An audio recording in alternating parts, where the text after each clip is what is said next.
Thank you.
นโนภะคะวะโตสาวกสังโฆอุชุปฏิปันโนภะคะวะโตสาวกสังโฆยายาปฏิปันโนภะคะวะโตสาวกสังโฆสามีจิปฏิปันโนภะคะวะโตสาวกสังโฆยาทิทังจัตตาริปุริสายุคานิอัตถปุริสาภุคลาเยสะภะคะวะโตสาวกสังโฆอาหุเดโยปาหุเดโยทักขิเดโยอัญจลิกานิโยอนุตตรังปุญญเขตังโลกัสสาติสัทธมมโชสุปฏิปฏิพุทธาภิยุตโตโยธาภิโตอริยบุคคลาสังฆเสโทสีราติธรรมะภวราสยกายจิตโตวันธรรมหังตัมมานิยานาคนังสุสุตังสังโฆโยสัพพปารินังสารนังเกมะพุทธมังกาปิยานุสติทานังวันธามิตังสิเรนังสังฆสังฆสมิทาโสวาสังโฆเยสามิกิสโรสังโฆทุกขาสักขะจา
เขมังเอตัมมังคลมุตตมังเอตาทิสานิกตวานาสัพพธรรมปราสิตาสัพพทาสุติกัจฉันติตันเตสัมมังคลมุตตมันติยังคิดชีวิตามีตวามุลังวาสัพเพสุวายรัตนังปณิตังนะโมสัมมาสัมพุทธัสสะเตนะอิทัมปิพุทเทรัตนังปณิตังเอเตนะสัจเจนะสุวัตถิโหตุขายามิราคะมะมะตังปณิตังยะทัสสะทาสักกายโตนิสมาหิโตนาเตนะธัมเมนะสมาธิทิฏฐิอิทัมปิธัมเมรัตนังปณิตังเอเตนะสัจเจนะสุวัตถิโหตุยังพุทธเสโตปาริวานะอิสุเจสมาธิมานันตานิกัญญามังโหสมาธินาเตนะสมโมนะวิสติอิทัมปิธัมเมรัตนังปณิตังเอเตนะสัจเจนะสุวัตถิโหตุเยบุคลาอัตถสัตตังปัสสัทธายาตานิเอตานิโยคานิหุนเตเอระคิกริยาสุขตัสสะสาวกาเอเตสุขินานิมหาภลานิอิทัมปิสังเขรัตนังปณิตังเอเตนะสัจเจนะสุวัตถิโหตุเยสุขยุตตามานัสสะธัมเมนะนิกามิโนโคตมัสสะสะนังเยเตปฏิปตาอมัตตมิไทยาตาภามุทานิปุติกุชมานังอิทัมปิสังเขรัตนังปณิตังเอเตนะสัจเจนะสุวัตถิโหตุอินังปุรานังนวังนันติสัมภวังวิรัตจิตตายะติเจภวัสมิงเตทินาทิสาอมิรุณิชันธานิพันติทิรายะทายังปฏิโภอิทัมปิสังเขรัตนังปณิตังเอเตนะสัจเจนะสุวัตถิโหตุเมตัญจะสัพพโลกัสสมิงอานาสัมภาวะเยอปริมาณังอุทังอโตจตินิยัญจาอาสัพพตังอเวรังอาสัพพตังติทันทารังอิสิโนวาสยาโนวายาวัตสามิกตามิโตเอตังสติกาติเทยาพระมะเมตตาวิหารังอิธรรมโหทิฏฐิจานุปตัมมาสิรวัตสเนนะสัมปันโนกามิสุวิเนยะเทรังนาทิชาตุกัปปัสสยะปุระเนติติอัปปมโนพุทโธอัปปมโนธัมโมอัปปมโนสังโฆ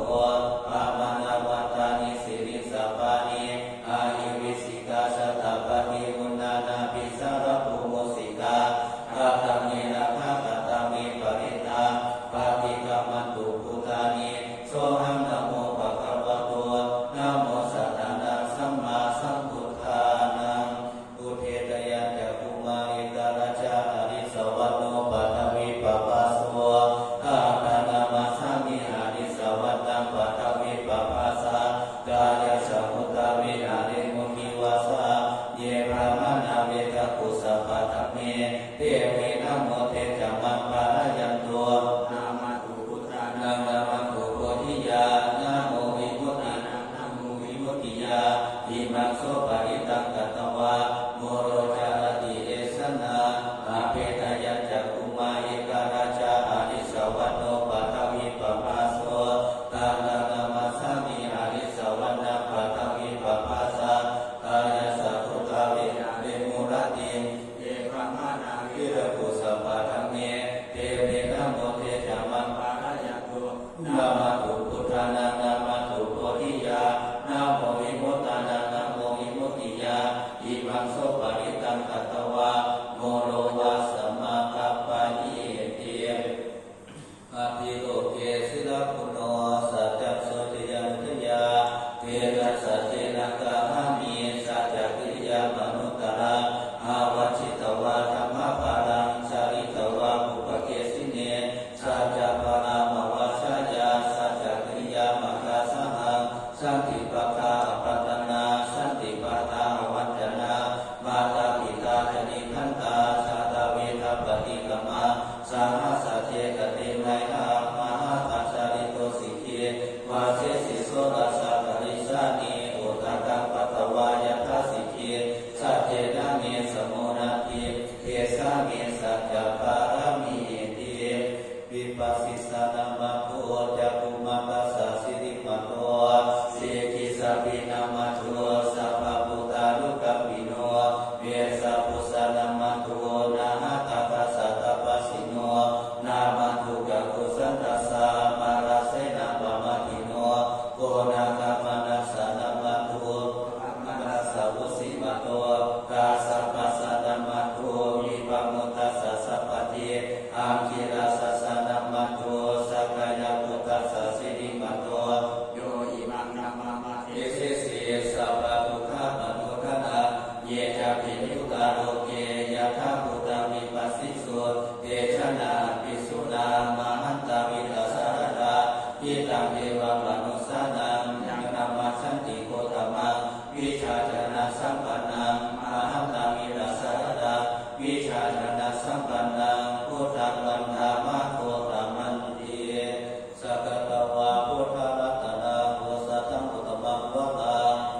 สุทิเตโหตุสัพพทาเอกตาธรรมราชาปีเกนะเกนะปิปิริโต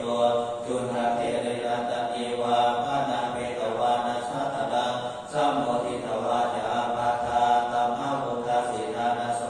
เอเดนัสสะจวัชเชนะสุทิเตโหตุสัพพทาอาหิตาเตจาปาทากินนังนัมปิมะเอสินะมาคาหตากิเลสาวาปตานุปติธรรมตาเอเดนัสสะจวัชเชนะสุทิเตโหตุสัพพทายานุนิมิตามะมังคะลังจาโยธานาโพสัพพุนัสสะสัทโธอาภะคะโหตุสุปินังอคันตังพุทธานุภาเวนะวินาศมินโตยานุนิมิตามะมังคะลังจาโยธานาโพสัพพุนัสสะสัทโธอาภะคะโหตุสุปินังอคันตังธัมมานุภาเวนะวินาศมินโตยานุนิมิตามะมังคะลังจาโยธานาโพสัพพุนัสสะสัทโธอาภะคะโหตุสุปินังอคันตังสังฆานุภาเวนะวินาศมินโตทุกขปัตตาจนิทุกขาปัจจปัตตาจนิพยาโสกปัตตาจนิโสกามุตุสัพเพปิปานิโนเยตาวตาจามิหิสัพพตังปุญญสัมปทาสัพเพเทวานุโมทันตุสัพพสัมปติสิทธิยาอานันตคันตุสัทธายาสีลานาคันตุสัพพทาภาวนาปิตาหุนตุสัจฉันตุเทวตาคตาสัพเพพุทธาปนะปตาเอกานันตยังกตังอรหันตานันจเตสินาอาคัมพันธามิสัพพะโสนะโมเมพุทธเตสัสสะรัตนะตยตังมิตาเตสัพพะสิทธิปัสสิทธิวานาลายะปะตะเมสุราสิทธิพรหมาจารินทาจจตุโลกคัมภีระมังกาสมุทธาโพตุงกังคาจะสัมมัจจยปัสสิทธิภวันตุเตชัยชัยโตนะนิโยนะนิพุทธคิวนะเทนาทินาเทชัยชัยคาพลละตนละนิสัยนิไลไสเสนะเมนุราสะพลนอราเชียชัยชัยคัมภีระสมภีนาเกณฑนาเกปิสาจะพุทธคาเรชัยชัยทุนิมิตาโลเกชัยชัยสิงเกสุตาทานะมุขชาชัยชัยวรุณนะมุข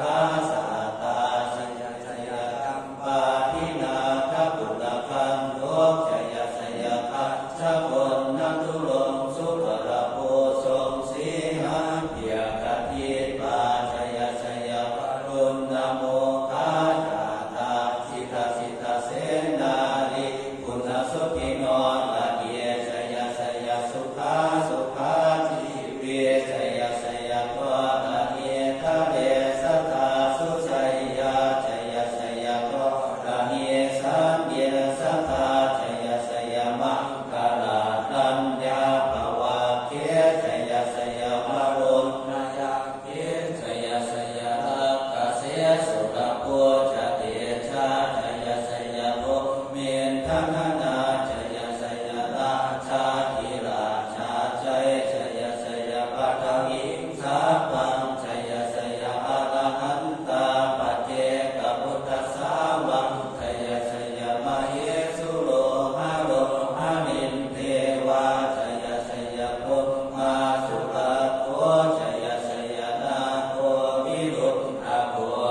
ปันนาคานามาเยสิโนสยโยปิพุทธัสสะสิริมาโตอายัมมานัสสะจัมปาปิมาโตปะลาชโยอุปโภสยัมโพธิมันเอวะโมทิตาชัยยังคตานาคานามาเยสิโนสยโยปิพุทธัสสะสิริมาโตอายัมมานัสสะจัมปาปิมาโตปะลาชโยอุปโภสยัมโพธิมันเอวะโมทิตาชัยยังคตาสัพพัมมะคนามาเยสิโนสยัมโตโพธิยามุเรสากายานังนันทิวัฒโนเอวังตวังวิชโยโหยิสยังสุขยมังคะเนอปาราชิตาปัตตังเกสีเสปัทวิโกคะเนอภิเสเกสัพพะพุทธานังอาคาปัตโตภะโมทติสุนัขตังสุมังคารังสุปปาตังสุโมทิตังสุขโนสุโมโหโตจัสสุยิคังธัมมจาริสุปตาคินังกายกัมมังวาจากัมมังปะทะกินังปะทะกินังมโนกัมมังอนิทิเตปะทะกินาปะทะกินานิกัตตวานัตปันตาเยปะทะกิเนเตอัตตาตาสุขิตาวิรุณหาพุทธัสสะสะเนอโรคาสุขิตาโพธัสสะอาสัพเพหิยาติเตสุนันตุโพนโตเยเทวาสมิงทาเนอธิกาตาธิกายุกาสัทธาโหนตุสุขิตาโหนตุสัพพตาคันตุสัพพสัตตานังลาคันตุสิลสาสนังยากาจิปัฏฐานาเตสังสัพเพปุเรนตุมโนรัฐายุตกาเลวัสสันตุวัสสังวัสสะปะระหังกาโลคาจุปัตตวะเตสันนิเวหิตุจัสสัพพะทากายสุขังจิตติสุขังอรหันตุยะถานังสัพพะพุทธานุภาเวนะสัพพะธัมมานุภาเวนะสัพพะสังฆานุภาเวนะพุทธารัตตังธัมมารัตตังสังฆารัตตังทินนังรัตนานังอนุภาเวนะจตุราสิทธิสหัสสะธัมมังคันธานุภาเวนะปิตกาตายานุภาเวนะสินสาวกานุภาเวนะสัพเพเตโรกาสัพเพเตพยาสัพเพเตอันตรายาสัพเพเตอุปัฏฐวาสัพเพเตตุนิมิตาสัพเพเตอาวัมมังคาลาวินาสันตุอายุวัฏโกธนาวัฏโกวัฏโกยัสสะวัฏโกภาลาวัฏโกวันนาวัฏโกสุขาวัฏโกโหตุสัพพะทาทุกขาโลกาภยาเมนะโสกาสัตตุจุภัทวาอเนกาอันตรายาภิวินาสันตุจเตสสะทายาสิทธิทานังลาภังโสติปะขยังสุขังบาลังสิริอายุจาวันโนจาโภคังมุติจายาสวาสตาวัสสะจาอายุจาชีวาสิทธิภวันตุเตภวันตุสัพพะมังคลังอาคันตุสัพพะเทวตาสัพพะพุทธานุภาเวนะสัทธาโสติภวันตุเตภวันตุสัพพะมังคลังอาคันตุสัพพะเทวตาสัพพะธัมมานุภาเวนะสัทธาโสติภวันตุเตภวันตุสัพพะมังคลังอาคันตุสัพพะเทวตาสัพพะสังฆานุภาเวนะสัทธาโสติภวันตุเตตัสมะยะปัจจเวคิตวายาคิวะลังปาริปุตตังตังยาวะเทวสิตาสัพพติกาทายาบุญนาสัพพติกาทายาทังสมังกสสวัตตาสัพพสิริสัพพสัมปัสสะนังปฏิกาทายายาวะเทวะหิริโกปินาปฏิชาตนาตังตัสมะยะปัจจเวคิตวาโยปินาปัตโตปริพุตโตโสนิวะทวายานัมมัตตายานัมมันตานายา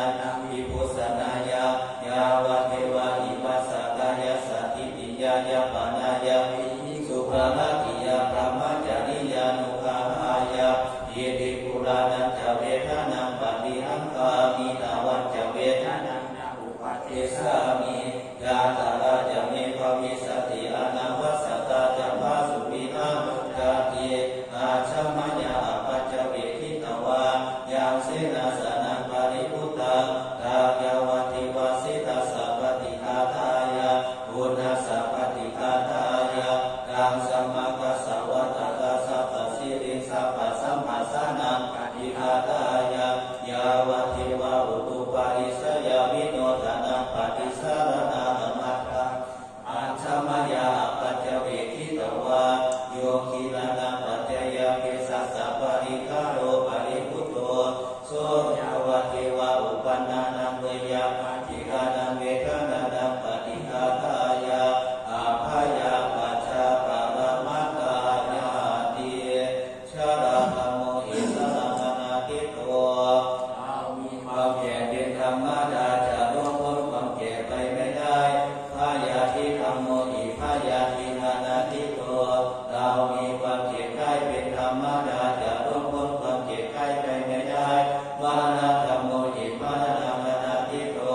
เรามีความตายเป็นธรรมดาจะล่วงพ้นความตายไปไม่ได้สัพเพหิเมปิเยหิมานาเปหินานาภโววินาภโวเราจะละเว้นเป็นต่างๆคือว่าจะต้องได้พัดพาจากของรักของจะเดินใจทั้งสิ้นไปกามาสัมโภหิกามาตายะโตโยนิกามาปันทุกามาปฏิสารโน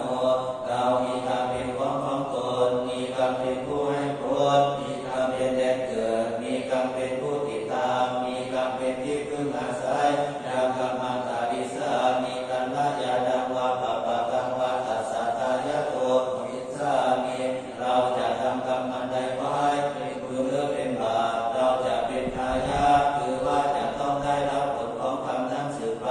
เอวังอเมหิอภินังปัจจเวคิตาปังเราทั้งหลายควรพิจารณาอย่างนี้ทุกวันเถิดกายังโกเมกายโยกายของเรานี่แน่ควรทำปะทัปตาราเบื้องบนแต่พื้นเท้าขึ้นมาอาโทเกสามัตตาเบื้องต่ำแต่ปลายผมลงไปราชาปริยันโตมีหนังหุ้มอยู่เป็นที่สุดรอบอุโรนานาปะการัสสาสุติโนเต็มไปด้วยของไม้สะอาดมีประการต่างๆอาทิมัสมิงกายเยมีอยู่ในกายนี้เกสาคือผมทั้งหลายโลมาคือขนทั้งหลายนาคาคือเล็บทั้งหลายตันตาคือฟันทั้งหลายตาโยคือน้ำมังสังคือเนื้อนาหารูคือเอ็นทั้งหลายอาทิคือกระดูกทั้งหลายอาทิมีชาเนื้อในกระดูกว่ากามังอาทายังหัวใจยาตานังตากิโลภะกังทั้งคืนปีอาการตายอังพาสังขอดอันทางไส้ใหญ่อันตาผู้ทางไส้น้อยอุทานิยังอาหารใหม่กาลิสังอาหารเก่ามาขันเกมัตตาลุงทางเยื่อในสมองศีรษะมีกางน้ำดีเสพังน้ำสะเดดบุโพน้ำเลือโลหิตตังน้ำเลือเชโดน้ำเหงื่อเมโดน้ำมันคนนาสุน้ำตาวาสาน้ำมันเดียวเอโดน้ำลายสิงคานิกาน้ำโมราสิกาน้ำไข่ข้อมุตตาน้ำโมเอวามายังเมกายโยกายของเรามีอย่างนี้พุทธปะทัตตาราเบื้องบนแต่พื้นเท้าขึ้นมาอาโตเกสามัตตกาเบื้องต่ำแต่ปลายผมลงไปตาจาบาริยันโตมีหนังหุ้มอยู่เป็นที่สุดรอบอุโรนาทัปปะการัสสาสุจิโนเต็มไปด้วยของไม้สะอาดมีประการต่างๆอย่างนี้แลสัพเพสังขาราอนิจจาสังขารคือร่างกายจิตใจและรูปธรรมนามธรรมทั้งหมดทั้งสิ้นมันไม่เที่ยงเกิดขึ้นแล้วดับไปมีแล้วหายไปสัพเพสังขาราทุกขาสังขารคือร่างกายจิตใจและรูปธรรมนามธรรมทั้งหมดทั้งสิ้นมันเป็นทุกข์ทนยากเพราะเกิดขึ้นแล้วแก่เจ็บตายไปสัพเพธัมมาอนัตตาสิ่งทั้งหลายทั้งปวงทั้งที่เป็นสังขารและไม่ใช่สังขารทั้งหมดทั้งสิ้นไม่ใช่ตัวไม่ใช่ตนไม่ควรถือว่าเราว่าของเราว่าตัวว่าตนของเราทุกวันชีวิตตังชีวิตเป็นของไม่ยั่งยืนทุกวันมรณะความตายเป็นของยั่งยืนอาวัสสัมมายาปริตตปังเราจะพึ่งตายเป็นแน่แท้มรณะปริโยสานังเมชีวิตตังชีวิตของเราวันตายเป็นที่สุดรอบชีวิตตังเมอริยตังชีวิตของเราเป็นของไม่เที่ยงมรณะเมหิยตังความตายของเราเป็นของเที่ยงวัฏฏะควรที่จะสังเวชกายังกายโย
ที่สุดให้ได้ตรัสรู้มรรคผลและนิพพานยังธรรมทายานาทิยาภูริเนเถติเนโดยพระบาทใดอันพระพุทธองค์ได้ทรงแสดงไว้ในหาทรายแค่ฝั่งแม่น้ำธรรมทายังสัจจปันทาทิฏฐิเกสุมานาจาระเกโดยพระบาทใดอันพระพุทธองค์ได้ทรงแสดงไว้สัจจปันและเนื้อยอดเขาสุมาณายาตตะโยนาคาปุเรปุนิโนจะปาตังตังปัตตานัญชนะมหังสีลัสสานามามิโดยพระบาทใดอันพระพุทธองค์ได้ทรงแสดงไว้คือโยนาคาข้าพเจ้าขอนมัสการพระบาทและรอยพระบาทนั้นๆของพระผู้นี้ด้วยเสียงกล่าวสุวรรณมานิเกสุวรรณปัปปะเทสุมานาภูเตโยนาคาภูเรธรรมทายานาทิยาปัญจปัทวะอัตตานังอาหังวันทามิทุระโตข้าพเจ้าขอนมัสการที่มีรอยพระบาทอันประเสริฐอาสนะแต่ที่ไกลคือที่เขาสุวรรณมานิกาหนึ่งที่เขาสุวรรณมังคตหนึ่งที่ยอดเขาสุวรรณภูหนึ่งที่โยนาคาภูรีหนึ่งที่แม่น้ำชื่อว่าธรรมทายาหนึ่งอิเทวะมัจจันตานามัสสะเนยานามัสสะมาโนรัตนะตยังยาข้าพเจ้าขอนมัสการอยู่ซึ่งพระรัตนตรัยใดอันบุคคลควรไหว้โดยส่วนยิ่งอย่างนี้ด้วยประการฉนี้บุญญาภิสัทธังมีปุราณรัตถะได้ยังซึ่งกองบุญอันไพบูรย์ตัสสะนุภาเวนะอัตตลายโยขออนุภาพแห่งพระรัตนตรัยนั้นจงกำจัดไปอาบันตายามิโยภิกขเวดูก่อนภิกษุทั้งหลายเราขอเตือนท่านทั้งหลายปฏิเวทยามิโยภิกขเวดูก่อนภิกษุทั้งหลายเราขอให้ท่านทั้งหลายทราบไว้ว่าคายวายธรรมะสัมภ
ข้าพเจ้า